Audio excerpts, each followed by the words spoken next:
Assalamualaikum warahmatullahi wabarakatuh. Perkenalkan, nama saya Muhammad Ardianur dengan NIM C1D1230010.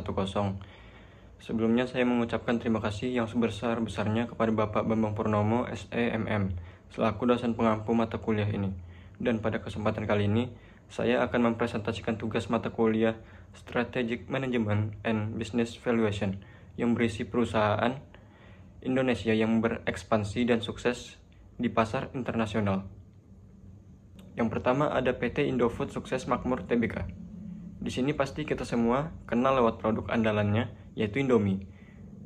Indomie bukan hanya terkenal di Indonesia, tetapi juga sudah diekspor ke lebih dari 100 negara. Bahkan mereka punya pabrik sendiri di Nigeria yang merupakan salah satu pasar terbesar Indomie di dunia.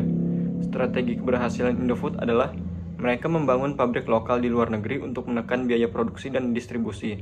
Mereka juga sangat paham selera pasar, misalnya di Afrika. Rasa dan bumbu Indomie sedikit dimodifikasi agar cocok dengan lidah lokal. Dukungan dari komunitas diaspora Indonesia juga membantu dalam promosi produk ini. Hasilnya, Indomie jadi makanan favorit di banyak negara, bahkan sampai dianggap makanan pokok di beberapa daerah Afrika. Selanjutnya ada PT Mayora Indah Tbk. Mayora sukses besar lewat produknya seperti Kopiko, Torabika, Roma, dan Danisa. Salah satu pencapaian menarik adalah Kopiko pernah muncul di drama Korea dan bahkan ikut dalam misi luar angkasa NASA. Itu menunjukkan betapa luasnya jangkauan produk mereka. Strategi utama Mayora adalah fokus pada produk yang mudah dikonsumsi oleh berbagai budaya seperti permen dan kopi.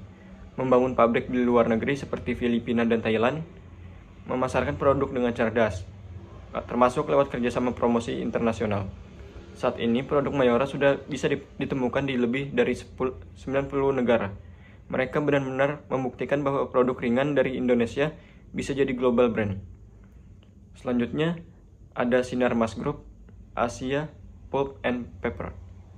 Sinarmas Group adalah salah satu konglomerat terbesar di Indonesia yang memiliki berbagai unit usaha. Mereka bergerak di industri kertas dan pulp dan merupakan salah satu produsen terbesar di dunia. APP melakukan ekspansi besar-besaran ke negara-negara seperti Tiongkok, India, dan berbagai negara Eropa. Strategi mereka antara lain menguasai hulu ke hilir, mulai dari hutan, tanaman, industri, sampai proses distribusi.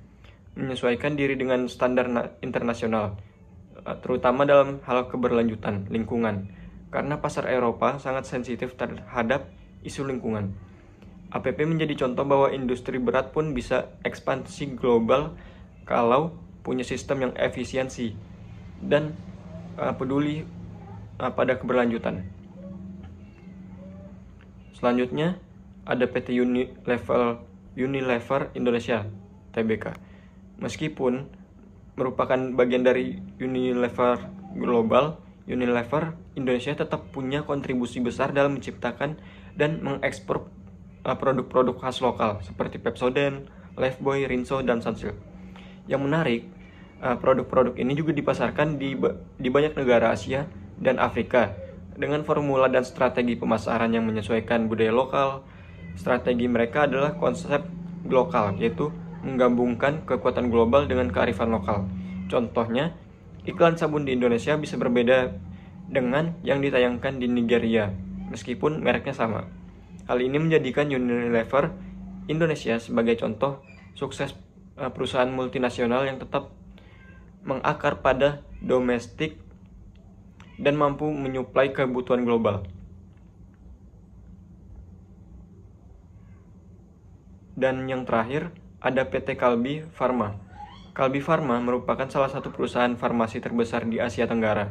Mereka berhasil mengekspor obat generik, vitamin, dan minuman seperti Extrajos, Fatigon ke banyak negara seperti Filipina, Myanmar, Nigeria, dan Malaysia. Strategi Kalbi antara lain mendirikan anak perusahaan dan kerjasama joint venture di negara tujuan. Fokus pada pasar negara berkembang yang memiliki kondisi ekonomi dan kesehatan serupa dengan Indonesia. Dengan kualitas yang baik dan harga yang terjangkau, Kalbe bisa bersaing di pasar global dan memperluas cakupan pada produknya secara bertahap. Sekian untuk hasil presentasi saya. Terima kasih.